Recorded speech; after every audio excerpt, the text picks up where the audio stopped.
Hebrews 9:13-14. For if the blood of bulls and of goats, and the ashes of an heifer sprinkling the unclean, sanctify to the purifying of the flesh, how much more shall the blood of Christ, who through the eternal Spirit offered himself without spot to God, purge your conscience from dead works to serve the living God?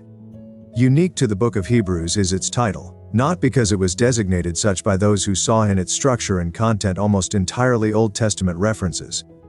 Not because it is not named after the church that was being addressed, not even because it describes its intended recipients. All of those things are true. But the title of Hebrews unveils what those recipients would be challenged with. The Hebrew nation of Israel had for an eon taught, practiced, implemented, and were instructed to do acts regarding their faith.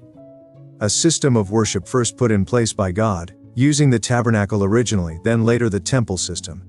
Then along comes Jesus. Jesus, being the fulfillment of all of these works, no longer required them. Today's scripture puts into perspective the fact the first century, born-again Hebrew, would have their focus purged of the previous works, rites and rituals that almost their entire existence revolved around before. Talk about culture shock. Today's scripture claims the acts, these works, are now dead. No longer do these works point to what was coming.